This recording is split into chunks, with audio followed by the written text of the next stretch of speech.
अस्सलाम वालेकुम जी। आज सल्फोनेशन वाले को कंप्लीट करते हैं।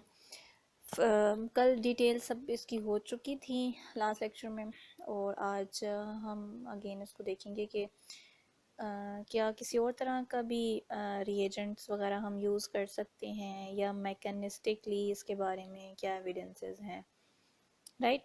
तो थोड़ा सा एडवांस लेवल है आज का। तो देखिए, बुक का नाम ऑलरेडी आप ऊपर देख सकते हैं, जेरी मार्च को ही हम फॉलो करें अब की बार। तो सल्फोनेशन को हम सल्फोनेशन भी कहते हैं, सल्फोडीहाइड्रोजिनेशन भी कहते हैं। फाइन। अच्छा, अब सल्फोनेशन को अगर हम देखें तो ये बहुत ज़्यादा अपने आप में ब्रॉड स्कोप रखता है। लाइक लिमिटेड नहीं है ये कि आप कुछ सिस्टम्स को कर सकते हो, कुछ को नहीं कर सकते हो। ज़्यादातर इससे हो जाते हैं। कौन कौन से अरोमेटिक हाइड्रोकार्बन ऐसे हैं जिनकी हम सल्फोनेशन कॉज करवा सकते हैं, तो वो आपको इवन फ्यूज्ड रिंग सिस्टम्स भी मिलेंगे। इसके अलावा आपको aryl halides, esters, carboxylic acids, amines, acylated amines, ketones, nitro compounds, sulphonic acids have been sulphonated. तो ये इसका एक वाइड स्कोप आ गया। फिनोल्स को भी आप वही जैसे हमने कल भी डिस्कस किया था, फिनोल्स को करवा तो सकते हो आप attack successfully, but oxygen cause करेगा कुछ ना कुछ प्रॉब्लम, क्योंकि ये compete कर सकता है। अब नाउ क्वेश्चन राइजेस, नाइट्रोजन और ऑक्सीजन में नाइट्रोजन कॉज नहीं करता है बट ऑक्सीजन कॉज कर देता है। इसके बारे में अगर आप इंटरेस्टेड हैं ना फर्दर स्टडी करना, तो ये आपको एक ऊपर छोटा सा रेफरेंस नज़र आ रहा है 199 का। ये मैंने आप बच्चों को असाइनमेंट भी दी थी रेफरेंसेस से रेलेवेंट, तो ये मैं आपको यहीं पर गाइड कर देती हूँ। वैसे सामने आ गया तो बता रही हूँ। 199 पे ये क्रॉस लिंक देखो, आपको मिल रहा है ये, ठीक है। ये पूरा क्या लिखा हुआ है, ये एक होगा सी फॉर एग्जाम्पल दिस, और ये सारे का सारा यहाँ पर उन्होंने उठा के दिया हुआ है। अच्छा, मैं ट्राई करूँगी जब वीडियो एंड हो रही होगी तो हम लोग इसको डाउनलोड करना सीख लें, ठीक है। आप कैसे एक्सेस कर सकते हो। अदरवाइज़ अभी के लिए ये है, आप इस वाले लिंक को उठाओ, गूगल में जाकर पेस्ट करो, उससे रेलेवेंट नीचे कोई ना कोई पेपर निकल आएगा, उसको डाउनलोड कर लो। ये है जस्ट, ठीक है। मैं हर बाद में बताती हूँ, उसको छोड़िए फ़िलहाल। और हाँ, भाग रहे आज ये। ओके, सल्फोनेशन अगर हम करवाना चाह रहे हैं ना, तो आप क्या क्या यूज़ कर सकते हो। आप यूज़ कर सकते हो कंसनट्रेटेड फॉर्म के अंदर सल्फ्यूरिक एसिड, फाइन। लेकिन इसके अलावा हमने कल ये देखा था कि सल्फ्यूरिक एसिड और सल्फर डाइऑक्साइड का कम्बिनेशन, जिसको हम फ्यूमिंग सल्फ्यूरिक एसिड कहते थे, वो भी यूज़ हो सकता है। इसके अलावा क्लोरो सल्फ्यूरिक एसिड भी यूज़ हो सकता है। इसके अलावा जो यूज़ होते हैं वो ये दो रिएजेंट्स भी यूज़ होते हैं। दिस इज़ डाईमेथिल सल्फोमाइल क्लोराइड, और ये आपके पास आ जाता है ट्रिफ्लेट, इंडियम ट्रिफ्लेट है ये। इनके नाम एग्जैक्टली अगर आपको ना समझ आए हों तो यहाँ पर मैंने निकाले हुए थे। डाइफेनल डाईमेथिल सल्फोमाइल क्लोराइड है, और दूसरे का नाम है ट्राईफ्लोरोमीथेन सल्फोनेट, इंडियम 3, ठीक है। ये वैसे जनरल बता रही हूँ कि ये इनके नाम हैं। अच्छा, वापस जाते हैं। ओके, अब इसके अलावा भी रिएजेंट्स यूज़ होते हैं, इसका मतलब है, राइट। जैसे हमने नाइट्रिक एसिड के अंदर नाइट्रिक एसिड सल्फ्यूरिक एसिड के कम्बिनेशन के अलावा भी देखे थे, जस्ट टू मेक श्योर कि आप कोइंकिमेटिक ना रहें कि कोई पूछे तो आपको नहीं और किसी से होता ही नहीं है। तो these are the other things जिनसे आप अकॉम्प्लिश कर सकते हो। वेल, हम ना 3 रिएक्शंस को इस तरह से डिटेल स्टडी में पढ़ेंगे। एक हम पढ़ चुके नाइट्रेशन, दूसरा हम सल्फोनेशन भी आज पढ़ लेंगे इंशाल्लाह, थर्ड वाला रह जाता है हेलोजिनेशन। ये 3 इंपॉर्टेंट रिएक्शन है बहुत ज़्यादा। इसके अलावा अगर हमने कवर किया तो वो हम बहुत एडवांस लेवल पे नहीं जाएंगे जैसे हम इन तीनों रिएक्शंस में जाएंगे।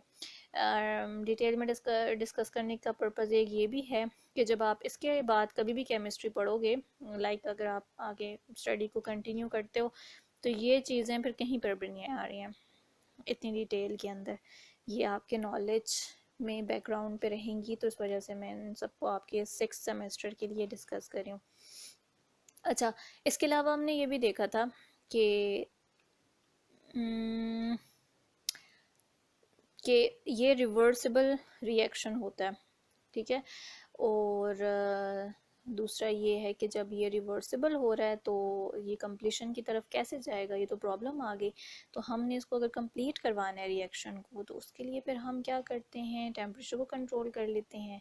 मतलब ये कि अगर आप बहुत ज़्यादा कम टेम्परेचर ले लेते हो तो रिवर्स रिएक्शन बहुत स्लो हो जाता है और ज़्यादा प्रैक्टिकली फॉरवर्ड रिएक्शन जाता है, और वो फॉरवर्ड रिएक्शन भी इरिवर्सिबल नेचर का हो जाता है। तो by controlling the temperature of the reaction you can govern कि आपने रिएक्शन को मतलब कि सल्फोनेशन कॉज करवानी है, डी सल्फोनेशन कॉज करवानी है। ठीक है, इसका पता नहीं शायद कल हमने डिस्कस किया नहीं किया, लेकिन इसका एक ये होता है ना कि जब कभी भी हम लोग बेंजीन के अंदर किसी और ग्रुप को लाना चाह रहे होते हैं, फॉर एग्जांपल मेटा पोजीशन पर लाना चाह रहे हो, तो फिर हम सल्फोनेशन कॉज करवा देते हैं। सल्फोनाइल ग्रुप जो होगा वो इनकमिंग इलेक्ट्रोफाइल को मेटा पोजीशन पे डायरेक्ट कर देगा, और जब आपने दफ़ा उसको डायरेक्ट करवा ली, उसकी पोजीशन आपने फिक्स्ड कर ली, तो अब आपको सल्फोनाइल ग्रुप इन केस नहीं चाहिए, तो आप सिंपल क्या काम करते हो कि इसकी डीसल्फोनेशन करवा देते हो। सल्फ्यूरिक एसिड डाइल्यूट फॉर्म में लोगे, टेम्परेचर हाई करोगे, रिएक्शन रिवर्सिबल। फाइन, तो इस तरह से भी एक एप्लीकेशन रखता है। अब सल्फर ट्राईऑक्साइड जो होता है ये बहुत ज़्यादा रैपिडली रिएक्ट करता है as compared to its self sulphuric acid. जब कभी भी हम इसको बेंजीन के साथ रिएक्शन करवाएं, इसमें कोई परेशान होने वाली बात नहीं है, बिल्कुल ऐसे ही है कि सल्फर ट्राईऑक्साइड ही वो रिएक्टिव स्पीशी है जो सल्फ्यूरिक एसिड से जनरेट होकर आ रही है। तो एक तरफ अगर आप इसको डायरेक्टली ले लेते हो और दूसरी तरफ आप सल्फ्यूरिक एसिड ले रहे हो, सल्फ्यूरिक एसिड से फर्दर ये जनरेट होगा, तो इन दोनों का अगर आप रेट कंपेयर करोगे तो ऑब्वियसली जो एक्टिव इलेक्ट्रोफाइल है उसका रेट ऑफ रिएक्शन ज़्यादा होगा। बेंजीन के साथ हम डिस्कस करें, एक्टिव और इनएक्टिव सबस्ट्रेट्स के साथ स्लाइटली डिफरेंट रिएजेंट्स यूज़ किए जाते हैं, जिनमें से 4 आपने अभी ऊपर देखे थे। इसके अलावा जो इस केस के अंदर आपको बाय प्रोडक्ट्स मिलते हैं वो सल्फोन्स हो सकते हैं। जब कभी भी अगर हम सल्फोनेशन करवा रहे हैं किसी फॉर एग्जांपल ऐसी बेंजीन रिंग में जिसके पास ऑलरेडी 4 या से 5 अल्काइल या फिर कोई हेलोजन ग्रुप्स प्रेजेंट हैं, ऐसी बेंजीन पे जब आप सल्फोनेशन करवाओगे तो वहाँ पे पॉसिबिलिटी है कि कुछ रीअरेंजमेंट टाइप रिएक्शंस हो सकते हैं।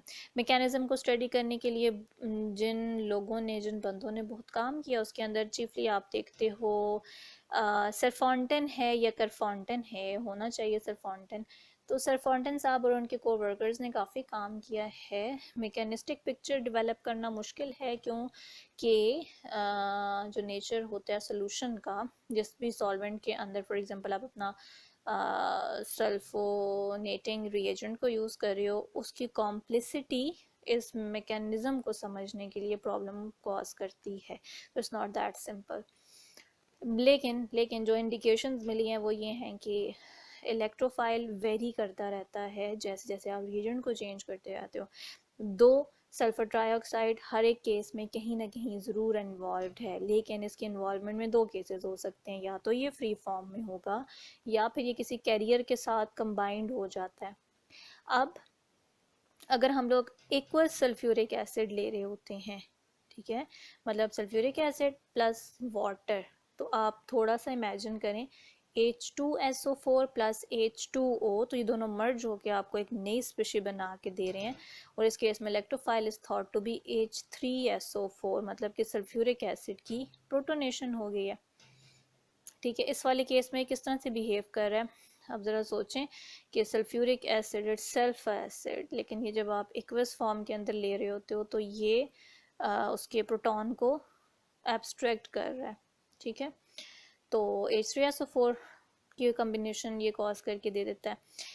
लेकिन कहाँ तक, जब आप सल्फ्यूरिक एसिड की कंसनट्रेशन 80 to 85% रखते हो, या इन अदर वर्ड जब आप पानी और सल्फ्यूरिक एसिड को लेते हो और वाटर उसके अंदर से कोई 20 और 15% तक प्रेजेंट होता है, तो उस केस के अंदर ये पॉसिबिलिटी होती है कि सल्फ्यूरिक एसिड प्रोटोनेट हो जाए। फाइन, उसके अलावा अगर कंसनट्रेशन ज़्यादा है तो फिर ये नहीं होगा। और दूसरा एक होता है जिसको हम लोग H2S2O7 कहते हैं, पायरिक एसिड भी कहते हैं, डाई सल्फ्यूरिक एसिड भी कहते हैं, राइट। ये किस चीज़ की कम्बिनेशन से बनता है, ये बनता है sulphuric acid and sulphur trioxide, इन दोनों की कम्बिनेशन से। तो ये तब बनेगा जब सल्फ्यूरिक एसिड बहुत ज़्यादा कंसनट्रेशन में हो। अगर सल्फ्यूरिक एसिड 80 to 85% है तो H3SO4, और अगर इससे ज़्यादा कंसनट्रेशन में जा रहा है विद सल्फर ट्राईऑक्साइड तो वो आपको जनरेट करके देगा डाई सल्फ्यूरिक एसिड, मतलब H2S2O7। ओके, अब सबस्ट्रेट की भी नेचर इसमें डिपेंड कर रही होती है, राइट। अच्छा, अब क्या कोई एविडेंस है कि एक केस के अंदर ये वाला इलेक्ट्रोफाइल था और एक केस में दूसरा इलेक्ट्रोफाइल आ गया, तो मतलब एनी एविडेंस?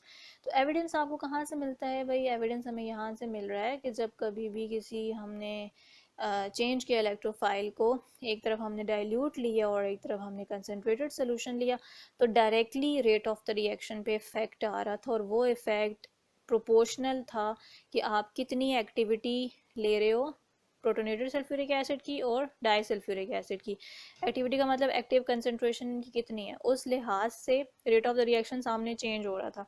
इसका मतलब है कि अगर एक ही तरह का इलेक्ट्रोफाइल होता दोनों केस के अंदर, डाइल्यूट में भी और कंसनट्रेटेड फॉर्म में भी, तो फिर ये नहीं होना चाहिए था ना, ठीक है, लेकिन ये हो रहा था।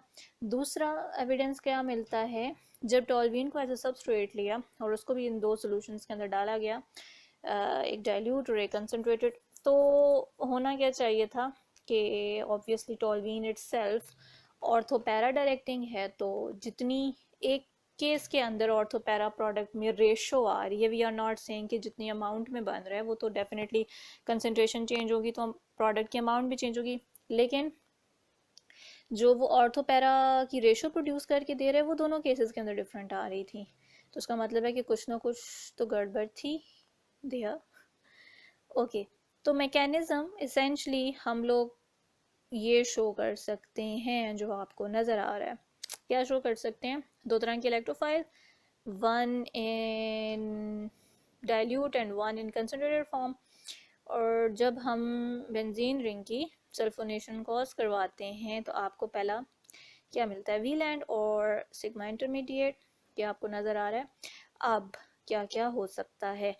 दो केसेस हो सकते हैं, जो अगर हम लोग फॉर एग्जांपल यूज़ कर रहे हैं H2S2O7, मतलब डाई सल्फ्यूरिक एसिड यूज़ करें, तो उस वाले केस में आपको बाई प्रोडक्ट मिलेगा हाइड्रोजन सल्फेट का, और अगर इन केस आप H3SO4 यूज़ कर रहे हो और उसके अंदर से SO3H ने जाके एज इलेक्ट्रोफाइल अटैक कर लिया, तो पीछे इसके अंदर क्या रह जाएगा? वाटर, ठीक है। तो हो सकता है कि यहाँ पे फिर आपको वाटर मिले जब आप प्रोटोनेटेड सल्फ्यूरिक एसिड ले रहे हो, ठीक है। ये हम लोग ले रहे हैं जो फर्स्ट स्टेप में वी लैंड के बाद दूसरी प्रोडक्ट जनरेट हो रही होती है, दूसरा आयन जनरेट हो रहा होता है, तो वो दोनों स्पीशीज़ के अंदर डिफरेंट होता है। अब देखो, पाथ ए और पाथ बी के अंदर मैं पहले जनरल बता दूं, फिर इसको देखते हैं कि इसमें क्या लिखा हुआ है ऐसा। अच्छा, दूसरा फोकस का पॉइंट ये भी है कि यहाँ से जो मैं पढ़ के बता रही हूँ कि बच्चों को जेरी मार्श और पीटर साइक्स की लैंग्वेज समझ नहीं आती है, तो ये वही लैंग्वेज है जो हम बोल रहे हैं, ठीक है, और कोई लैंग्वेज नहीं है। अच्छा, यहाँ देखें क्या हुआ, जब फर्स्ट इंटरमीडिएट बन गया तो पाथे से अगर हम जाएं तो जो हाइड्रोजन सल्फेट था उसने आके पहले डीप्रोटोनेशन कॉज किया आपके इस सल्फोनिक ग्रुप की, फाइन, एच इसने ले लिया, सल्फ्यूरिक एसिड फॉर्मेशन कर दी, और ये पीछे रह गया सल्फोनेट। अभी इसने डायरेक्ट आके इस बेंजीन रिंग की इलेक्ट्रोफिलिसिटी को रीगेन नहीं करवाया, मतलब HSO4 नेगेटिव ने आके प्रोटॉन एब्स्ट्रैक्ट नहीं किया, बल्कि उसने पहले सल्फोनेट का प्रोटॉन एब्स्ट्रैक्ट किया है, सल्फोनिक एसिड को सल्फोनेट के अंदर कन्वर्ट कर दिया, फाइन हो गया। फिर दूसरा इक्विवेलेंट आएगा हाइड्रोजन सल्फेट का, अब वो आके इसका प्रोटॉन एब्स्ट्रैक्ट करेगा और आपको ये बेंजीन सल्फोनेट की फॉर्मेशन होगी, फिर ये अगेन प्रोटोनेट हो जाएगा एट लास्ट, अगर सल्फ्यूरिक एसिड एक्सेस में है तो वो होता ही है। बी मैकेनिज्म क्या हो सकता है?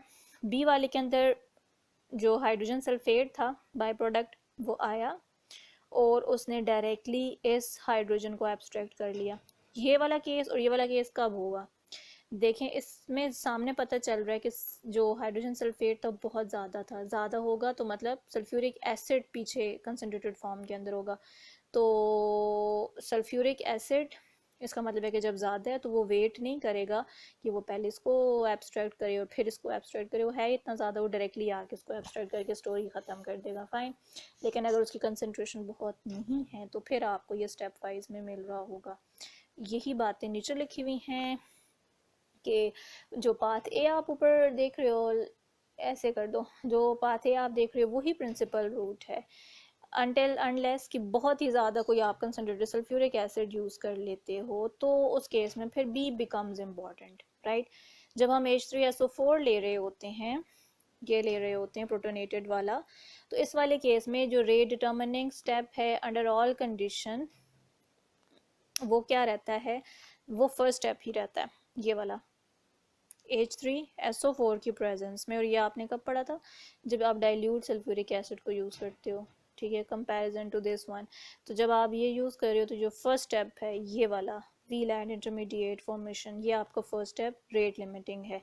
लेकिन जैसे ही आपने स्विच किया डाइसल्फ्यूरिक एसिड पे गए तो फर्स्ट स्टेप स्लो हो जाता है, ठीक है, तकरीबन 96% सल्फ्यूरिक एसिड तक स्लो रहता है। और जो इसका सेकेंड स्टेप है जिसके अंदर आपने प्रोटॉन को ट्रांसफ़र करवा दिया है यहाँ, तो वो ज़्यादा इम्पॉर्टेंट बन जाता है और वो आपका रेट लिमिटिंग स्टेप होता है पार्शली। इसके अलावा अगर हम दोनों को कंपेयर करें तो disulphuric acid is much more reactive because it has much more concentration of sulphuric acid.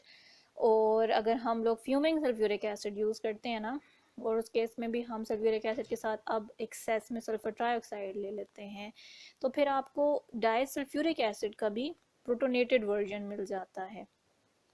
कहाँ तक, अप टू 104% तक, फाइन।